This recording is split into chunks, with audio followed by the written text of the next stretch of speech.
Let's do it.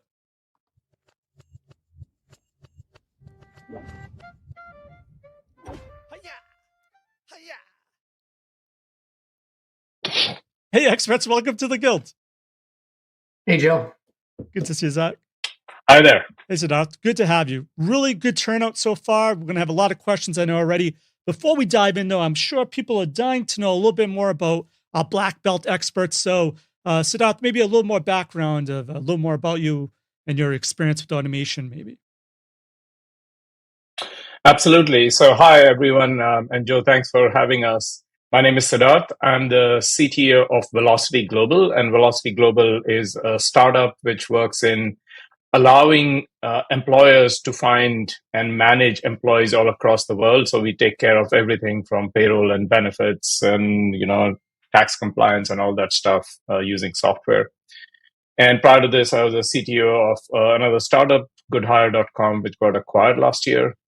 And before that, I spent many years at Intuit. So, part of my journey has always been thinking about APIs because, and I'll go into some of the details, but I generally believe that successful product companies at some point become platforms, and you can't have a platform without proper APIs. So I'm always thinking about APIs right from inception, just as a best practice. And so in all the work that I've done over many, many years, I've always thought about APIs, and you can't have APIs without really having proper testing. And, I've been a user of karate for quite some time, and I'm quite a fan of it.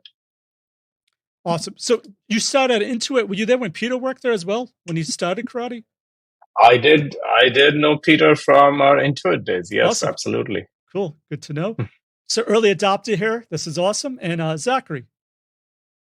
Hey, folks. I'm Zach Griesbach. I am a Director of Product Management at Guidewire Software. We produce core transaction systems for property casualty insurance companies. And long story short, I grew up a farmer, a construction worker, didn't really spend a lot of time in tech. And so I had a non-conventional way to the tech world. I ended up spending a lot of time just focusing on quality systems, and found a lot of passion in spending time and energy fine-tuning quality systems, quality processes. And that eventually led me to realizing how important standardization is as a step in achieving automation. And of course, being at a cloud vendor, APIs are the way to go for separating, church and state between a customer, a partner, and our company itself. Why is standardization so important to you, do you think?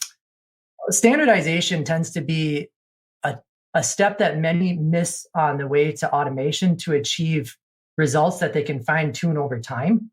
And particularly at Guidewire Software, and this is public knowledge, our website has 260 customers listed, which are all very large insurance companies. And we also have 40 system integrator partners and about 160 to 170 solution integration partners. And so if you think about this model, these are all independent factories, and we are a factory of factories. And so when we roll out something like a testing framework for everybody to adopt, standardization becomes a key step in that process. Awesome.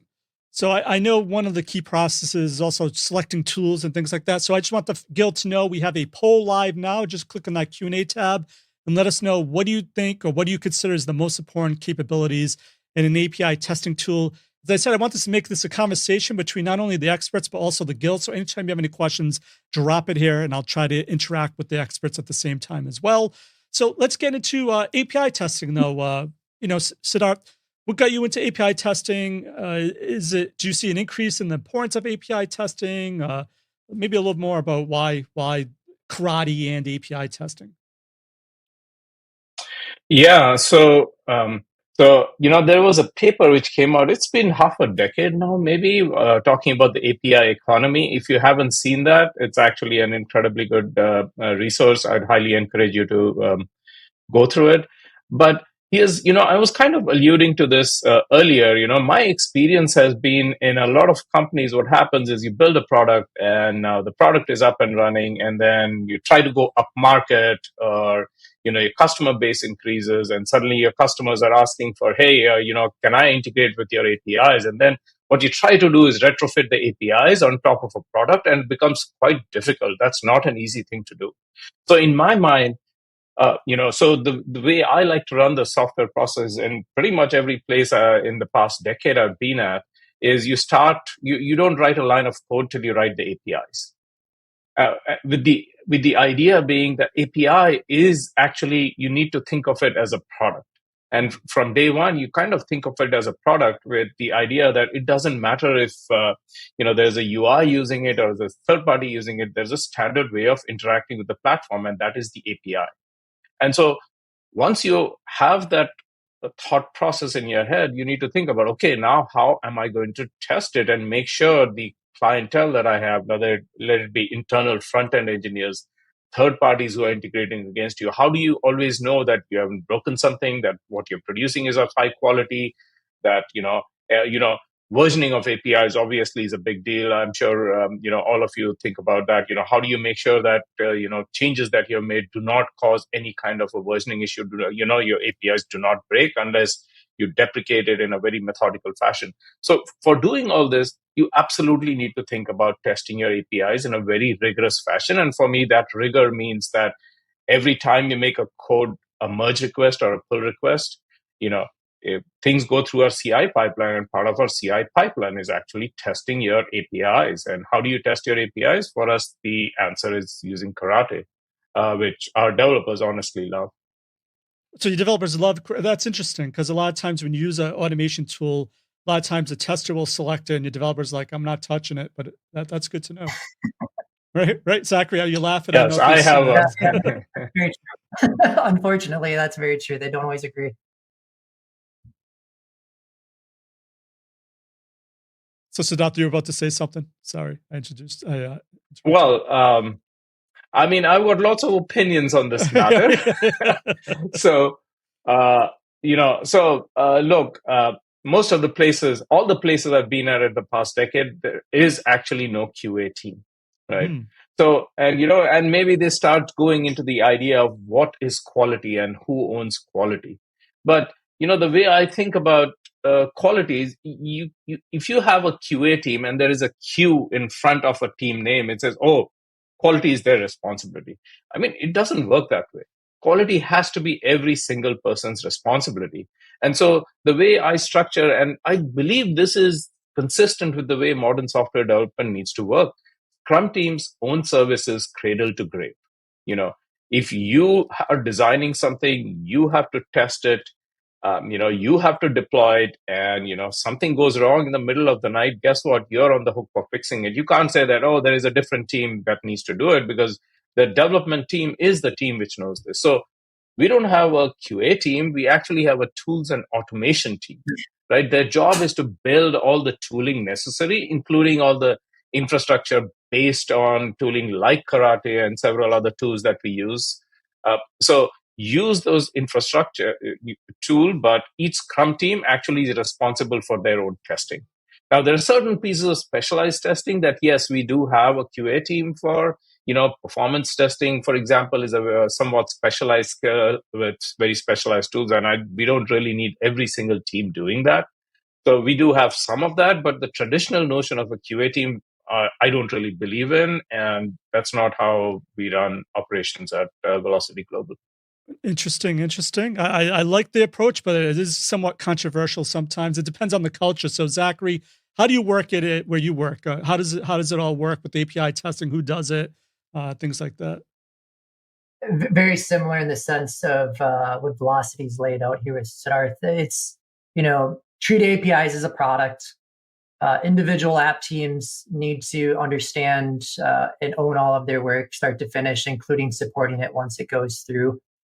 We try to reduce what we call, a quality team at the end, or a portfolio testing or checking team in that regard, because everybody needs to be building in quality as they go. And quality needs to be everyone's responsibility. The more you create, as Siddharth said, these QA teams, the more people just throw things over the wall, and you can't test quality into the product. You have to build it in strategically as you go, and that's across all of the NFRs.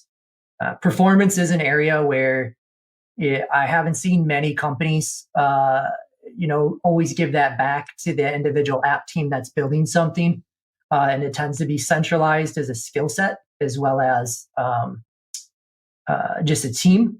However, performance teams are usually building off of a lot of the things that the individual app teams may have done. So if the individual app team, in my case, is an application and they built some APIs, they're required to build some API unit tests and make sure that they're all functional. And then they take those unit tests, can join them together, make a functional flow, and eventually put them under load. So, even our performance or portfolio checking teams, quality checking teams at the end are really dependent on the app teams having that initial ownership and giving them that foundation. Nice. So do your developers use Karate as well, or is it, do you have testers, or how does that work? Oh yeah. So, that's, if we talk about like product selection and stuff like that too, it's easier to do product selection and product management when it's engineering driven. And our engineers picked Karate, which makes it a lot easier from our side when the developers and the engineers are telling you, this is what we want to use. Because we can go out and do all the market research about where search trends are going and resource skills and try to align it across this ecosystem. But when it's developer driven, it's a big win. And again, we have a bit of a different ecosystem. I mentioned the size and complexity a little bit because when we leaned into API testing, it was really more part of our product strategy as we transitioned to the cloud. As part of our transitioning of all of our core software and offerings to the cloud, it was evident that as we began running our customer software on their behalf, we would have increased risk when customers or partners have non-performant configurations. And since, as you know, quality is in the eye of the beholder, we took steps to align and standardize this ecosystem of what might be best described as distributed asynchronous quality practices to a common focus. And this really should happen if you're a SaaS provider by creating a boundary between you and your customers and partners in the ecosystem at that service level. Because that's where you really have the most control to enforce and then provide versioning and things to support them through the changes of your life cycle. And that's what really led us to the API testing and needing to be more API driven, API first. And as Siddharth was saying, really changing a lot of behaviors in a company to think that way over time. And now actually, live and breathe API first on everything. Absolutely. So you mentioned, it's a good idea to have your developers and engineers select the tool. So it's a bottom-up approach rather than a top-down. It has been successful. So speaking of selecting a tool then, like Karate, maybe what is some selection criteria you might use? We have a poll. I'm going to have it go live and then get your input on what your thoughts are, if you agree with the guild or not. So when considering the most important capability of an API testing tool, this is good. Readability, which I think Karate has. Chaining APIs is tied with assertions and then reports. Any thoughts on this? Reactions? I think all these are important. Yeah. Sorry, go ahead. Zach, go ahead. No, go ahead.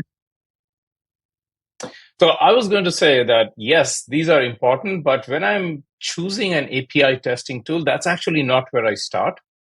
Where I start with is, what is the quality of the product that we are considering? What is its vitality? What is its ranking in open source? Like if you look at Karate, I think it's got around the neighborhood of 8K stars. What is the quality of the documentation, right? And the vitality is important because the more folks there are, it means there are more contributors, and there are more people actually, so I don't want to get stuck at a dead end with any kind of, open source software project. There are things which, basically start languishing after a while and you don't want to get stuck there. So that was actually the single most important thing. Hey, how do you create a short list of the projects which are actually being widely used and are very, very unlikely to kind of wither away over time? So once you get past that, then you start looking at the feature of all those in your chaining. Is really important. So we absolutely care about that. The syntax is really important. One of the advantages with karate is it's got a very familiar, Gherkin-like syntax. So if you're familiar with Gherkin, it's actually a pretty, pretty easy thing for us to learn. So that's, and we are talking about this bottoms up. If I could just add a quick note on that, the way decisions like this work at Velocity Global it's never top down, right? So the process we follow is an RFC process, a request for comment. That is, anyone can author a request for comment, and there is a DAISY or a driver approver and contributor and inform people about that. So a decision like karate was actually, I was actually the author of a proposal for this. I was not the approver of that decision, right? Because the driver and the approver cannot be the same person. So there was actually an engineer who kind of did the due diligence and came back and said, yep, Siddharth's recommendation sounds reasonable. Nice. Love it. Zachary? So I was just thinking, and thanks for giving me some more time to think, Siddharth. That's okay.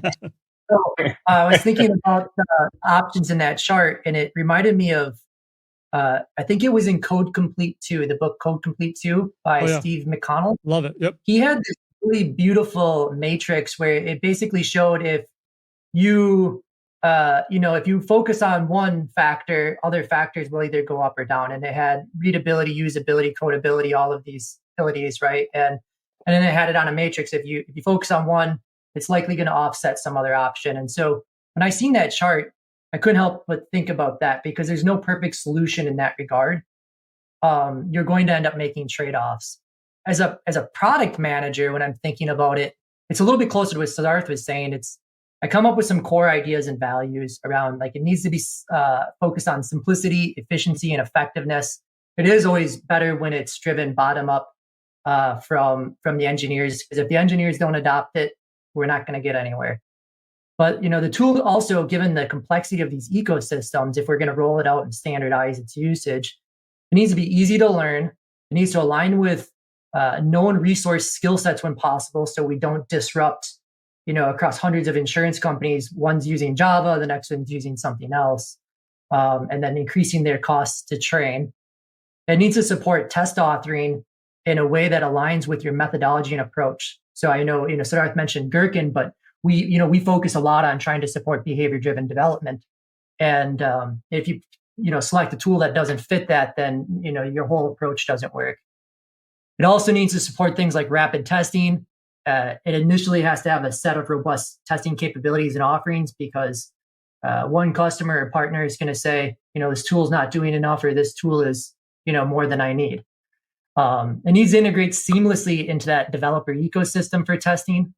And specifically for karate, as our API testing tool, it was again rooted in developer preference.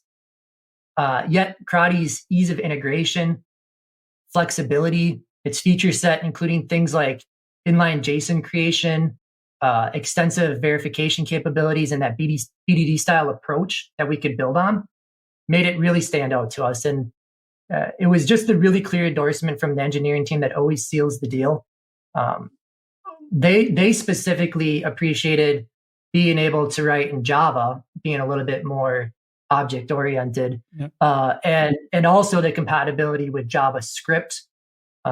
Despite, I think everybody knows this, the occasional troubles that one may have with debugging JavaScript, which is not a karate scenario. It's more of just the language.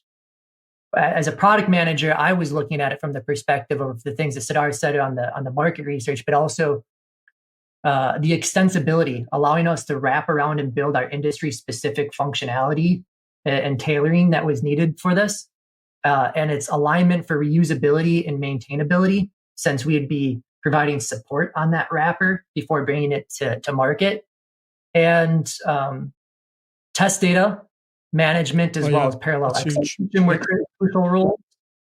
One of the big green flags was for me the ease of integration with Gatling, so that way we could have functional API unit tests, chain them together, and put them under load. And people really love to talk about that strategy and get that reuse. And this is all while, kind of recognizing some trade-offs, because we could have built an in-house solution and then taken on all that maintenance. Or, we do that research and look at how active the community is, how active things are on Stack Overflow. And I think the final set that was a key for a product manager was actually the direct relationship with Peter and Kapil, the co-founders of Crotty. These guys have just been fantastic to work with. They behave as if they're a small startup. I can get on a call with them anytime. And it's just really a joy to marry up our roadmaps and our initiatives and balance the investments that we want to be making in a testing tool, or that they can help deliver, so we can reduce our engineering effort and just take a full advantage of helping deliver value to our shared customers. Absolutely. And you just mentioned something. So it seems like both your teams are engineering developer strong or focused. So how did you avoid the thing of a developer going, I'm a developer, I'll develop my own solution? How did you, since it's bottom up, how did you give them did they, how do they choose? I just find it weird. Sometimes developers will just create their own solution rather than actually look for one that already exists. Do you have any guidelines when you're having your teams at least selecting a tool? Like, hey, look before you build, or like, how did you get them to look before they built? I guess the main question. Siddharth? Yeah, so, that's a great question. And so, one of the things I practice that I've learned over time is very valuable is, thinking about core versus context. So, what I do is, so when I joined Velocity Global, I actually pulled together all the leaders, the main leaders, and basically went through this exercise. And it's a 2x2 that I construct. Okay. It's core versus context, and then there is build versus buy. So those are the 4 quadrants. I say, okay, here's the landscape of everything we need to do in the next 2 years. Let's first make a list of all the capabilities we need. And then you got to think about, okay, which one of this is our secret sauce that we are going to build ourselves? So that is core. And generally, it's things that are core we are going to build. And which one of these things are important, but it's not necessary for us to be the experts in it. So, APIs are hugely important. We are going to govern our own APIs and have a, extremely opinionated perspective on how to do APIs. But the testing piece of it, that's actually really important, but that's not core to us, right? So once that framework is in place and there is an understanding of, look, this is how we are going to approach the core versus context and what we are building versus what we are buying, that decision making became pretty clear. And so I kind of bring the team together around this framework. And once the team is bought into this framework, there are actually not a whole lot of diverging opinions, but you got to have this kind of a model in place to help, coalesce the team around a point of view. Very cool framework. Zachary? Yeah, I like what Siddharth was saying. I guess I'll just try to provide a different shade or thought process on this, where it's not uncommon for, teams to have 10, 15 different testing tools, right? And so, how do you get your hands around that mess? Yep, sure. What I found was one of the more effective things is having a product strategy that reduces the burden for the teams and enables them. And part of that starts with putting the ownership into the teams, as we already discussed earlier. If they're going to develop it, they have to build it and maintain it. And so, if you say, hey, you're going to bring this testing approach or framework to market, you also need to maintain it. So if an incident like Log4j happens, you now need to also not patch your software, but go patch your testing framework and approach and reship it. And that is not a scare tactic or anything, but it's really just helps them realize, hey, do I want to be in this business? Or can we help standardize this a little bit more in the company? And then in terms of product strategy, is part of transitioning systems to the cloud. My firm has followed a very similar path to that of Salesforce, because of the type of software we had, how highly configured it was, and how we moved it to the cloud. So being able to run customer tests is very important to us, to validate during an update process how, if we break anything and not to regress anything. And the best way to do that is by using the customer's tests themselves. because they have such freedom to configure and build their systems to meet their individual insurance needs. And through that, standardization of the tool became essential. We can't support every tool that's out on the market to do these things. And so when you lay out a product strategy that's effective and it supports the overall growth, and then you put the ownership back in the teams to maintain it, we noticed a significant difference of trying to all contribute to a single vision. And I really not experienced much pushback on those things as long as everybody was talking about the same common objectives. The other side of it was also around, and it's a bit nuanced in there, but if you ship what you build for testing, right? And so if you put the mindset in your team that, look, if you're going to build these APIs and do these things, but also you're going to have to ship your testing framework for it, it completely changes the behavior of them just wanting to do anything with the testing framework or working in a centralized fashion. And I think this gets more just into the polarities of a company. Sometimes you centralize things, sometimes you decentralize things. And that's a hard balance. It typically goes through cycles. Throughout 3 to 5 years, you'll see it change one way and then go back the other way. Well, absolutely great advice. Joe, if I can just... please. Yeah. So I just wanted to add a quick note to what Zachary was saying. He mentioned standardization, which I actually completely agree with. So one of the things that we do as far as standardization is concerned is, I'm sure many of the folks here are familiar with this concept of a paved road, right? So what we do is we build a paved road, which is basically we tell developers, look, we are going to standardize on certain frameworks. We're going to standardize on certain programming languages. And as long as you stay within the framework, a whole bunch of concerns get taken care of, right? You check in code, the moment you check in code, our CI pipeline kicks off, it runs a series of tests. And I know, Joe, we have got a slide on that. Whole bunch of tests actually kick off at that point. And one of the tests is actually our API tests, right? The whole process is automated. It goes, there you can, on the screen, you can see that, this is our CI pipeline. These are all the tests that get run as a side effect of code being checked in. And one of the steps is to verify API, right? So if you are using these standard frameworks, your code will go from check-in into production in about 30 minutes, right?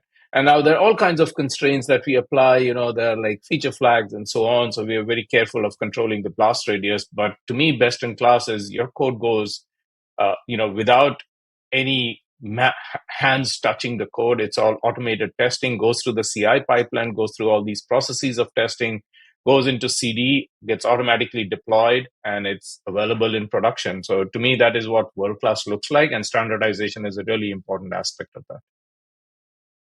Absolutely.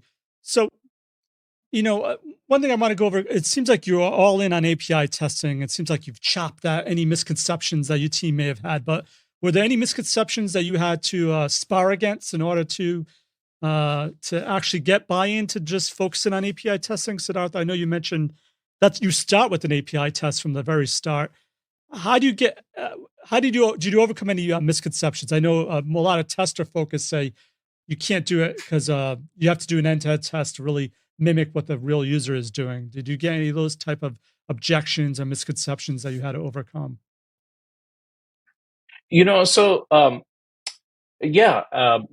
let me start out by how I think about APIs, and my belief is that people understand the UIs and slightly misunderstand APIs. And here's what I mean by that. If you present APIs as it is the UI for developers, you tend to start having a different conversation about it. It is just another UI. And so there are two key statements that I like to make about APIs. The first statement is our API is a product. And the second statement I make is the API is the platform. And here's what I mean by these two statements, which actually goes a long way in resolving any kind of misconceptions about what we are really trying to do here. The first thing is, And I have a blog on my, it's called the CTO Toolbox. If you look for it, you'll find it in your favorite search engine. But the idea of API being a product is you got to think about product managing your APIs, right? It's just like you think about, oh, I'm building this feature and I'm going to product manage this feature. You got to think about product managing your API also, because you are going to have most companies have customers who are integrating, like Zack said, they're integrating against your API. So, the features that are being provided to customers via the APIs, you really need to think about product managing it. And this also helps you as you start. And we don't have any notion of, oh, there's an internal API, there's an external API. We don't have that. We just have an API which we product manage. If one microservice needs to call another microservice, there is a standard way of doing that. And it's using the same APIs that we would offer our customers. So there is a governance thing which determines what APIs are seen by what customers and so on. But we think about product managing our APIs. The second statement I make is the API is the platform. And what does that mean? What I'm really trying to get at by that is, what happens beyond the APIs doesn't really matter from a user perspective. It's code, it's written, it's there in some language. The thing that really matters is a request comes in, right? It goes via your API platform and you get a response. How the code has been structured, is it a microservice? Is it a monolith which is serving it? Is it written in Python or is it written in Haskell? It's irrelevant. What really matters is there is consistency across the APIs.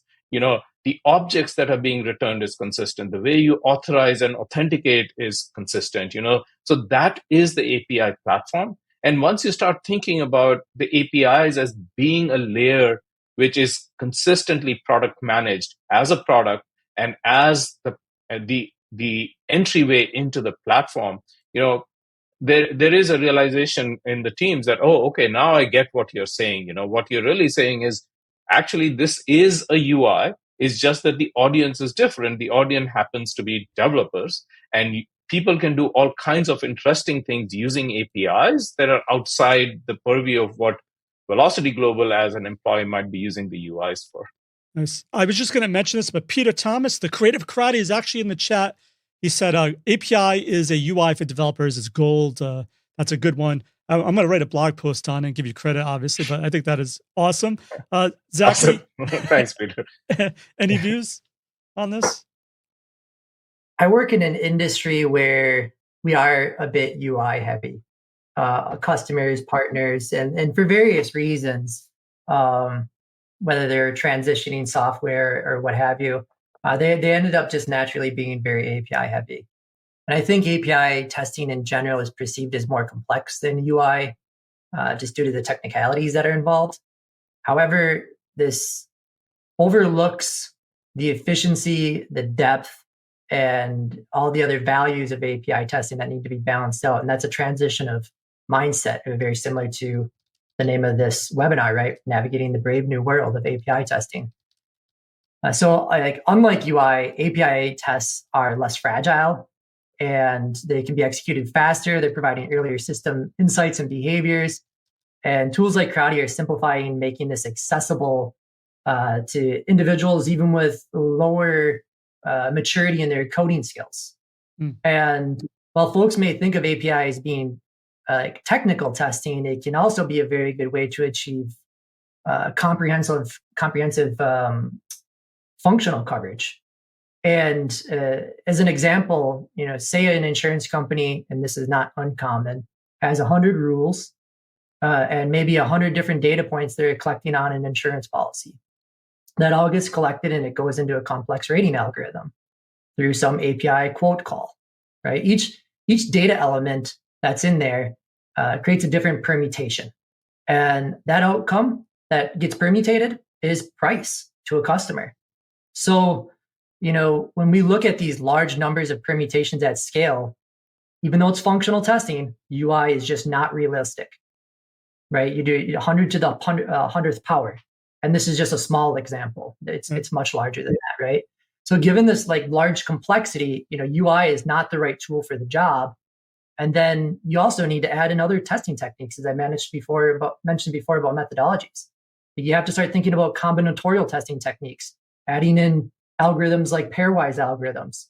So that way you can try to help define and achieve a desired level of confidence, because the concept of 100% is non-existent. You have to be able to figure out what's going to give me the right confidence to get to production with functional accuracy. And you can actually do that with API coverage more efficiently than UI coverage in many cases. Absolutely. So I just want to make sure, though, another misconception, a lot of times people say, oh, API replaces UI testing. And I don't think either of you is saying that, because I think even Karate supports UI automation as well. Is that correct? Any quick yes or no's to that misconception? Absolutely correct. Absolutely agree. It does not. All of us love CSS, for example. I'm sure you've seen that CSS is awesome box with, half of awesome sitting outside I don't know if you're familiar with that meme. But anyway, Yes. the point is, UI testing has its own complexity. Just because you have done API testing doesn't mean your UI works the way the customers expect it to. So yeah, absolutely agree. Cool. So I think what I'd add on to that is that when you put UI under load, it's a totally different thing as well, right? That's true. So you have to do UI testing and you have to put UI under load, because different latency issues and things like that could potentially pop up. Absolutely. Which would have nothing to do with the API itself. 100%. But the thing I would say is, if you have done your API testing, the logic portion of it almost certainly works, right? There might be issues with presentation, there might be issues with load, and those are the things for which you need to do UI testing, yes. That helps narrow down if there is an issue. Okay, we know it's not necessarily the actual behavior, it's something else that we should look at first. Good advice. All right, I want to get to a quick question from the guild, just throwing in there to spice things up a little. How do you get rid of the desire to seek a new tool or technique when technologies develop or your APIs change? For example, shifting from SOAP to REST, from on-site to cloud. Any thoughts on this? Is that one of the factors in choosing a tool that it will grow with you as things change? That's a brilliant question, whoever has asked it. So that's a great question. Thank you for the question. I wish I had a pat answer for this, and I don't, because I think context is king in these kinds of things that we really need to think through. I do think there are certain things which absolutely need to change. For example, when you're going from on-prem to cloud, So for example, the whole notion that you can, I'm a fan of serverless. The fact that you can actually have a usage-based metering of your compute is just a mind-blowing idea, right? I mean, if you think about it, you've always, when you're on premise, you're renting, you purchase the machines and you're, amortizing the cost of a machine over time, and you're doing all that stuff. You don't have all that in the cloud, So if you're using Lambdas in AWS, for example, you make 1 million calls, you pay for 1 million calls at whatever 0.0001 cent per call or whatever the charge is, right? And that's all your liability is. So the way you think about technology does need to change in those circumstances. However, to the question, there are certain things which actually don't need to change, right? If you're using REST, doesn't mean you're in the cloud. Oh, now I need to use GraphQL. That's not necessary. I mean, REST just works fine for the most part. If you've got specific use cases for which GraphQL actually makes sense, that is probably orthogonal to whether you are on-prem or in the cloud. But, moving to the cloud does require you to rethink, are there changes you need to make? What are the new paradigms being unlocked because of which you do need to think differently about it? So not everything will change, and we certainly should not be changing just for the sake of change. But you do need to think about new capabilities that are being unlocked and how you can best use them in order to serve your customers better. Oh, great answer. Zachary, anything to add on? Yeah, I'm going to maybe change the phrasing of the question a little bit, because there's always going to be a desire to seek new tools and techniques. I think what we need to do is think about it more as if there's that return on investment to do so, and then follow what the market trends are are asking us to do as a product company to so best support our customers, their resources, and their skill set. And one of the ways that we offset the risk associated to rapid change is to build out the right layers of abstraction. So as an example, I mentioned behavior-driven development earlier. What we see is like, if you phase in something like behavior-driven development and you get those requirements in a common human readable standardized format using Gherkin, then if the tooling needs to change, it could be from, I don't know, Selenium to Test Cafe or whatever the flavor of the week is going to be. Right. You're more isolated from the impact of that and you can better service your customers. And I focus a lot on that, given one, testing technologies seem to be an area across customers and partners that do change frequently. And while people get excited about the new tool right away, it's not long until they quickly have a discussion around, well, what's the next thing, and should we move or change, and are we getting the right ROI out of this? And then two, you want to have that isolation to help support a customer migrate to any type of tool while helping them standardize everything but the implementation. And with things like generative AI coming along, it's an area of significant disruption, right? And so, I think this is a great question in the sense of how do you change from the desire, but also how do you prepare for the disruption, because it will happen regularly. And if we look forward, it's going to happen more with Gen AI. And so a lot of that comes to like, how do I get those standardized things, get the right levels of abstraction, and so that way the change can happen in a way that's less disruptive to my company and enable whether it's my engineering resources, customers, or partners to best adapt and have the freedom to leverage and work with our systems regardless of ongoing change. And in a lot of ways, actually enable them to, with these abstractions, to build out their own developer ecosystems and however they want to do differentiation that they might want to seek. I love the idea of abstraction, especially in a framework. It allows a lot of freedom if all the technical aspects is done in one layer, where if you have a business facing layer that no one can see changes underneath anyway, it's easy to plug and play different technologies without the user being impacted. The example of behavior-driven development is so good with that, because even when I talk to our customers and I'm trying to get them to do behavior-driven development, they say, look, today you have Guidewire systems and you might, likely you will have them for 20, 30 years, if not forever. But if you ever want to go to a competitor, those requirements that you have to conduct your insurance practice don't change. Right. And so forget the tool under test or anything like that. The implementation of those requirements, the requirements for how they do business are going to stay the same if you're writing and conducting a true BDD process. Yep. A lot of people don't realize the benefit of BDD. If they just don't use it the right way, they don't get that extra benefit for sure. So I know we mentioned this about UI test. I didn't ask you though, like what proportion you have of a test or API test versus UI test. So I want the guild to get involved. Guild, all you need to do is go to that Q&A tab. Let us know your thoughts, and I'm going to ask the speakers as results are coming in, what you think, or not what you think. What is your proportion of UI test to API test? Is an ideal split? Anything you've seen from your experience?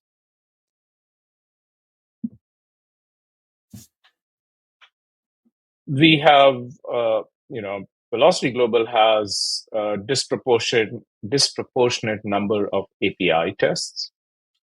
I will say some of our UI testing, so we don't use Karate right now, mostly because the team had already chosen Cypress previously as UI testing, and we didn't see a strong enough reason to change it at this time. So our API testing is actually very complete. So pretty much everything goes in through a standard tool. We've got tech leaders who approve the shape of the APIs. Everything gets tested. We've got 100% coverage on that testing. UI testing is done via Cypress. We don't run it every time. We look at the magnitude of changes being done and actually run it, because part of the problem with UI testing is the tests also tend to be fairly brittle for us, because things change in the UI, or maybe minor changes have taken place, and because of the way UI testing works, sometimes you're debugging the tests as opposed to debugging the UI itself, right? So we run it frequently, but API testing, you make a release, API testing, you make have a pull request, and API testing test is going to run, right? So that's the difference in attitude that we have. I'm surprised by these results. Actually, I'm surprised 50% of API tests. I mean, that's actually pretty world class. I would think. I don't know, Zachary, any thoughts on these results or your experience? I've got two lenses here. The first is in-house. Right. In-house behavior is very much following the testing pyramid.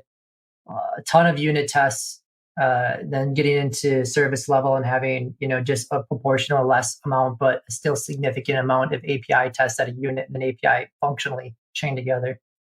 And UI tests definitely being the last thing that we're focused on. For the reasons Siddharth had explained, maintainability, just the brittleness of them. However, there's definitely not a one size fits all here, right? So when I look out to our customer and partner ecosystem, it's definitely an inverted pyramid, if not an hourglass shape. And that's part of the change that we're going through right now as an industry and helping our industry, come along with us as we are a SaaS provider. So when I look at that and I say it's not a one size fits all percentage across what I'm seeing and experiencing, it depends a lot on the application's complexity, its architecture, its critical user journeys and flows, and the value of what the customer is going to get out of return. In many cases, I think a customer may still stay pretty UI heavy if they want to stay, as an example, on premise, and if they're using a UI design system and that's what they're focused on. Generally speaking, though, what we push and what we do in-house is to have a higher emphasis on API testing, as it's more advisable due to its efficiency and early bug detection.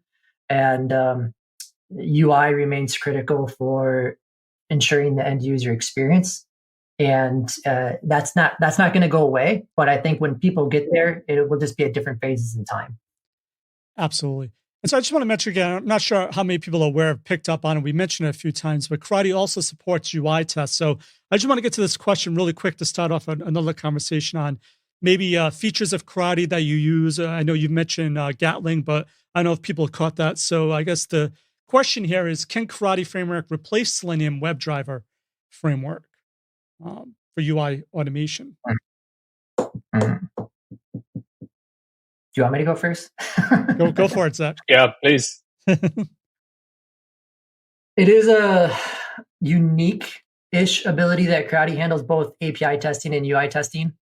Though, as I stated earlier, our engineers were the initial people supporting its usage, and the same thing also happened on the UI side, right?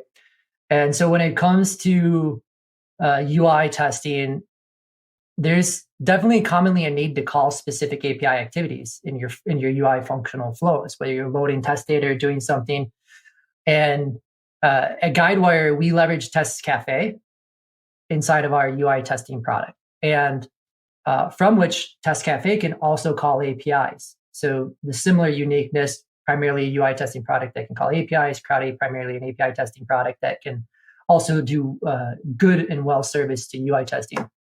We built a hybrid framework, and we added what we call a bridge between the UI testing and the API testing. So that way, if you write, Karate tests and scenarios from Test Cafe, you can call and reuse them. And the customers essentially are not writing API calls in Test Cafe. They're writing them in Karate and then just getting access to reusing them. So this is all an effort to support and enable reuse. And to answer the question here directly, can it replace Selenium WebDriver framework? The answer is yes. We already are not big fans of Selenium where I am employed, specifically due to the brittleness of some of the factors that it has interacting with our DOM and how we change our DOM on a regular basis through updates to provide a fresh new user experience. What Test Cafe did was it provided some good regeneration. I know in connecting the past for the DOMs. Karate is also doing the same. and consolidating, these options in the future for us, as we talked earlier about changing tools frequently, is something we think about, and we build in the right layers of abstraction so we can have that agility on our side. Great. Siddharth, anything you want to add, or you think that was I great generally stuff? agree with Yep. everything Zachary has said. Again, our focus is very much on API testing, for which I think Karate is excellent. And like I mentioned, that we are actually currently users of Cypress for our UI testing. Really interested in seeing where Karate goes with UI testing. We're definitely going to be looking at it in the near future. So along those guides, any other features you find helpful? Is there anything to do? I think as a local first approach with data. I don't know, Zachary, being with insurance, I would think data is very important to you all, not exposing it to outside the company or using real data from. So is that one of the features, maybe a local first with Karate, that helps you being in the insurance vertical? Yeah, that's a good point, Joe. The local first approach with Karate, ensuring data security and compliance, is definitely a key consideration when we selected the product. Obviously, we're in an era where you can pick up the news or you open your email every day and you're being hacked, from some hotel chain or something got compromised. And so it's paramount to operate within our firewall or within our customers' tenancies with trust and control for our customers and for our partners. Moreover, what I'd say is the local first approach actually aligns with our development methodology and how we have our customers develop our cloud software when they're making their changes. And so when I look at the methodology and how it aligned, yes, security was a big factor. I can't do anything without getting an InfoSec's approval. But the alignment and methodology and approach was really mirroring what we already do with our software. So that was what I liked most about the local first approach. Nice. Not much for me to add. Okay. I completely agree. Local first was a consideration for us. The data staying within our VPC was an important consideration for us. And it's just easier having conversations with our security team when you can go in assuring them, look, no data is leaving. They're like, oh, okay, then do whatever you want. Makes the conversations easier. Yeah. It's a big plus for Karate right there, for sure. So I can't believe how time is flying. We're about 5 minutes left. I want to do like a lightning round with some questions really quick and then wrap things up because I want to respect everyone's time. So I'm just going to look at these really quick and see if anything pops. You mentioned hybrid testing, stating one can mix both UI and API testing in the same test. This might take a long time, but is there any way you can quickly elaborate on the specifics of this capability? I'm not sure. Was that you, Zach, who mentioned this? I might have mentioned that. And I think just to kind of clarify what I said, we have a hybrid testing framework where we use Test Cafe for UI and Karate for API. Generally speaking, if you're writing a UI test, there's a lot of scenarios in which you may still want to call an API. And that might be, pre-data load or something based off the complexity of that use case, that customer, that partner, what they might be doing. And so if there's a reason to call an API, but you're running an UI test, how do you want to do that? Well, you'd like to reuse those API tests that maybe you've already written to test that API. And so that's where I mentioned we built a bridge, and we make it so you can reuse our Karate API tests from Test Cafe instead of using Test Cafe's approach to call APIs. Perfect. Anyone know if you can run Karate from Azure pipelines? I assume yes, because it seems to integrate with everything. Next question, that's probably going to take too long. How long does it take for your existing API test suites to run?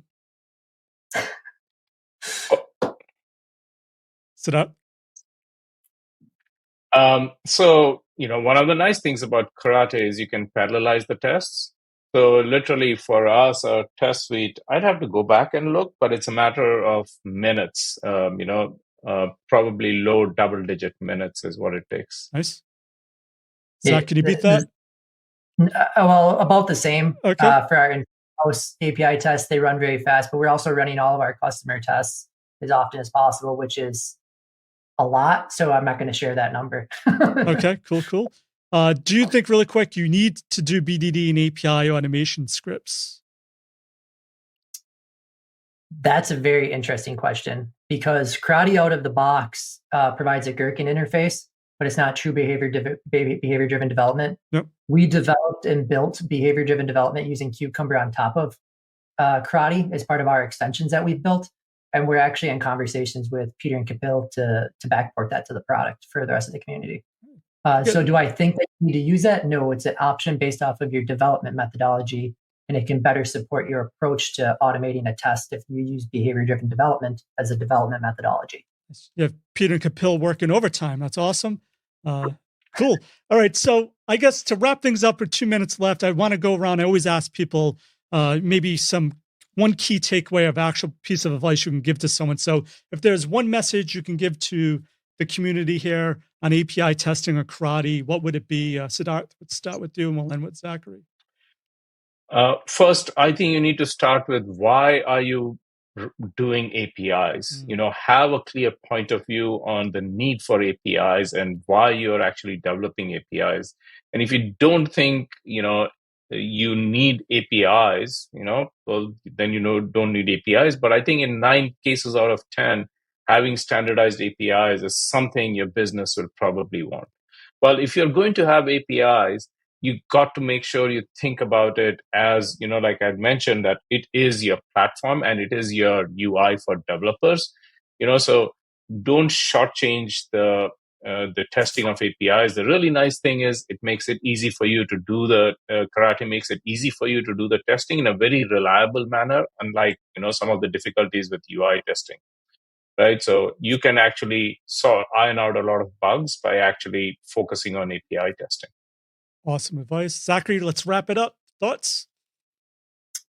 I would just build on Siddharth's statement by saying, embrace simplicity, focus on immediate value, because change is inevitable. Whether it's selecting the tools, authoring the tests, implementing processes, prioritizing actions that are delivering tangible improvements to quality in your ecosystem and efficiency is value. And that's what we should focus on. And keep in mind to stay adaptable, keep learning, and always work with the broader goals of your teams and your organizations. As Joe mentioned, it's hard to keep everybody aligned. So that way you can have a single product strategy that's usable with your entire ecosystem. Awesome. Thanks again, experts, for joining us in the Test Guild Karate Labs dojo. Really appreciate you too. Thanks so much. Thank you. Thanks for having us. Yeah, right.